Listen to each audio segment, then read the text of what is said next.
Hey everybody, welcome back to my channel. It's Spencer with Spencer Studios, and today we're going to be talking about Sergeant Reckless.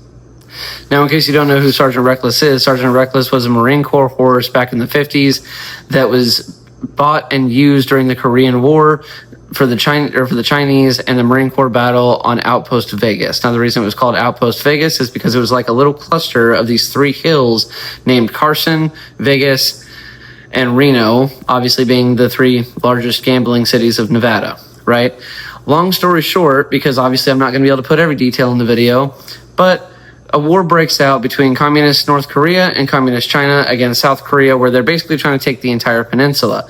So, of course, the Marines get sent in. The United Nations comes in to help. They ended up pushing everybody, like, the Chinese, the North Koreans, all the way back up to basically where China was at.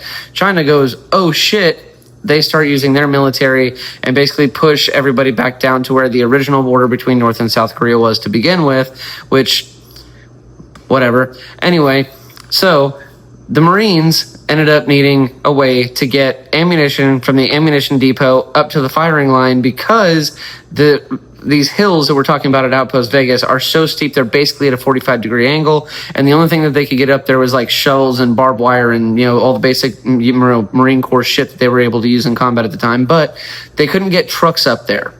So, of course, they needed to get like a pack animal or something that would be able to get the ammunition from the ammunition point all the way up to the firing line. So the Marines went out and they were like, you know what? We're going to go find a pack animal. We got this. We'll be back. They ended up going to a horse racing track. Now, why would you go to a horse racing track to find a pack mule? Because that's not somewhere you're going to be able to find one. But you know what they do have? Booze, women, and gambling. So, of course, that's where the Marine Corps is going to go. So they end up getting there, and they end up talking to a horse jockey who's like, hey, you know what? I've got this, like, amazing racehorse.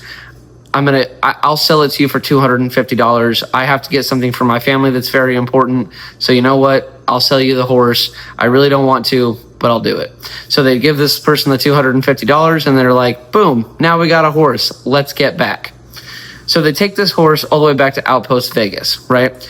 And they ended up deeming her Sergeant Reckless. And the reason why they named her Sergeant Reckless was because of these 75 millimeter cannons or recoilless rifles that they were using in this battle of Outpost Vegas. So they named her Sergeant Reckless, even though she wasn't a sergeant at the time.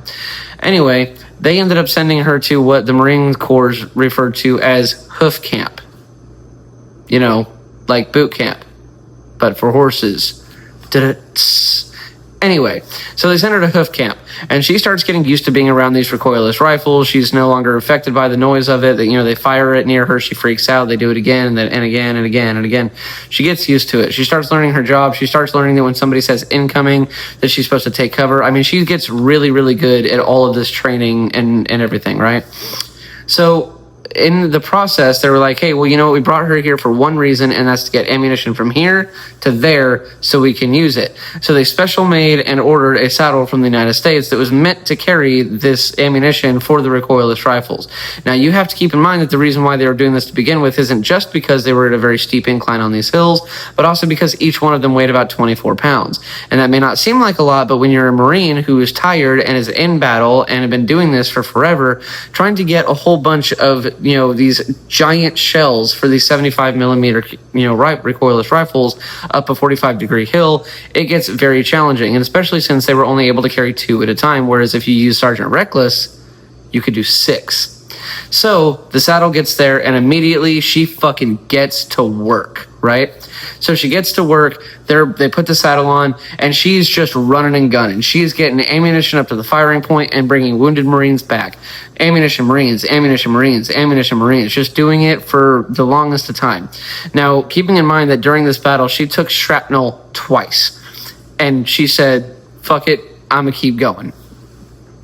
So they ended up using this horse to, get ammunition and everything. Well, eventually the Chinese kind of picked up on what they were doing, and they're like, you know what? Fuck that horse. We're going to go after that horse. That was a mistake. Because as soon as they did that, basically the entire, battalion of Marines that was on that hill went, oh, you're targeting our horse. Well, we took that personally. And so they ended up doing this big old battle to try to make sure that the Chinese got pushed back off of the hill while trying to make sure the Sergeant Reckless didn't get killed. Now, of course, every time the Sergeant Reckless went up that hill, they were like, that's the last time we're going to see her. She ain't coming back. That's sad. But she came back every single time, carrying up ammunition and bringing back down Marines. Now, keeping in mind that during this battle, the Chinese take the hill, the Marines push them back. The Chinese take the hill, the Marines push them back. It ended up getting so bad that basically nobody was able to occupy the top of these hills. And so eventually the Chinese were like, hey, you know what? We're just going to go around the hill, we're going to flank them, and we're going to fuck them up, right? Now, Sergeant Reckless has already taken shrapnel. She's been getting ammunition up to the firing line. She's been bringing, Marines back down. Like the Marines have been fighting tooth and nail. They're using the recoilless rifles, or they're fighting as hard as they possibly can. And then they get this word. But when the commander came out and was like, hey, I'm going to tell everybody what's going on, the sound of the recoilless rifles was so loud that nobody could fucking hear anything. So he ends up passing around a letter to all of the Marines, and they read it, and it basically tells them, hey, we're going to need the walking wounded to re-enter battle because we're about to get flanked and we're low on everything, and this may be our last stand. So, of course, the Marines being the Marines are like, bet. Well, the order was that they were going to get the walking wounded to go back into battle, which is never a good sign. But the order was that they were going to drop smoke, and then all the Marines were supposed to go and take a whole bunch of grenades and go out, walk into the smoke, and wait until they could smell garlic. Seems like a weird detail, right? But for whatever reason, even though I couldn't find anything online that specifically narrowed down exactly why, apparently the Chinese military came with a very strong scent of garlic. I don't know why. I don't know what that has to do with anything, but that was the rumor. So they do what they were ordered. The Marines, the walking wounded, they all wait for the smoke to get dropped. They walk into this cloud of smoke. They pull the pins on their grenades. They're waiting. About 10, 15 minutes goes by, and they get the slight hint of garlic. So they wait until it gets closer and closer and closer and closer. And then finally, when ordered, they all just yeet them motherfucking things all the way out. It's just constant explosions while these grenades are going off. And then silence. Nothing happens. So, of course, after a little while, the Marines, they do what Marines do, and they go, all right, fuck it, I'm going to bed. So they go to bed.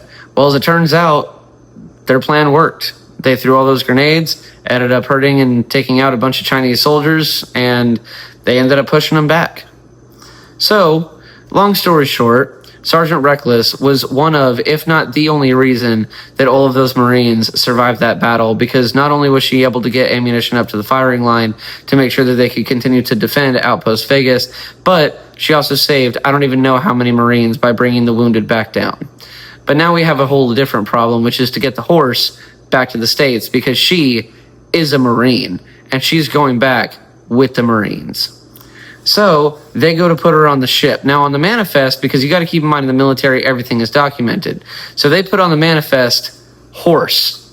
And the captain sees that and goes, that's funny. They're probably trying to smuggle on like a pallet of beer or, some sort of cool thing that they got from, being over here in Korea. Fuck it. So he signs off on it. Right up until they actually go to load the horse up onto the ship. And he goes, whoa, hold on a minute. You're not bringing that fucking horse on my ship. I have the cleanest ship in the fleet. You're not bringing that animal onto my ship. Which, of course, the Marines were like, dude, you signed the manifest. I mean, you can get mad about it all you want to, but we have your written consent right here to bring this horse on. She's coming on the ship. And he was like, fuck. All right.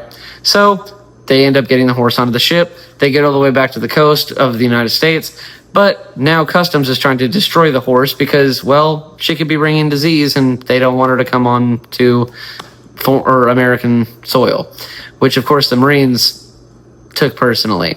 So they end up fighting Customs, and they're like, you're not doing that to this horse. She's an honorary Marine. Well, not even honorary. She's an earned title Marine who fought in combat with us and took shrapnel twice. You're not going to destroy jack shit. She's coming with us. And so, long story short, they go through this giant issue with customs trying to get her to, be able to legally come back onto the U.S. soil. And during this time period, the Marines actually smuggled her out of where she was being held to go to a Marine Corps ball. That's right, a Marine Corps ball, a dance. And while she's there, she eats cake and drinks beer and parties like a Marine with the rest of the Marines. Anyway, long story short, whole bunch of detail there, doesn't really matter at the moment.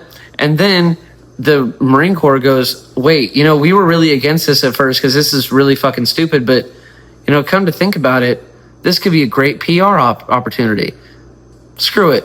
Bring her back to the base. So they bring her back to the base, and of course she's being hailed as this war hero horse, and a war horse is obviously just as important to the Marines as the Marines. So they put her up in this, nice fancy little area, and she's going to be Sergeant Reckless, and that's going to be the war horse of the Marine Corps. Now, the thing is they wanted her to have children so that way they could carry on the legacy. And so they got a very specific male horse that was like a purebred, gorgeous, muscular horse. And on the way of having that horse shipped to the Marine Corps base, a Marine who wasn't told shit and didn't know shit accidentally takes Sergeant Reckless and puts her in the regular pen with all of the other horses. And unfortunately, her and one of the other regular horses ends up doing the vertical dance, and she gets pregnant. Obviously, the higher ups in the Marine Corps freak the fuck out and are like, "Oh my god, I can't believe you did this to our horse." But you know what? We're gonna make this work for us. And thus the birth of gender reveals. So they put a big old sign out front of the base that says, "It's a ... waiting for this horse to give birth, even though she wasn't supposed to get pregnant by that horse. And then eventually she has a colt, which is a boy horse. So they go out and they put in blue boy at the end of that sign, officially making it a gender reveal for a horse, but not just any horse, Sergeant Reckless. So, of course, this ends up being a big old deal. Everybody's super excited about it. It ends up being this huge story with the Marine Corps. They used it for PR. They did everything they could. But the thing that you got to remember throughout the end of this explanation is that no matter what the PR wanted and no matter what the higher ups in the Marine Corps wanted, she was a Marine horse who went to battle with the Marines, took shrapnel with the Marines, and helped the Marines win the Battle of Outpost Vegas against all odds. Unfortunately, she did end up passing away, as all animals do, but as far as I'm concerned, will always be remembered as one of the greatest war horses the United States has ever seen. And of course, I salute you, Sergeant Reckless of the United States Marine Corps. Thank you very much for being here, everybody. This has been Spencer with Spencer Studios. I'll be with you guys next time. Much love to you. And hopefully the next time I'll see you, I'll have just as cool of a story, even though I don't know if anything could top that. I'll see you guys next time. Much love.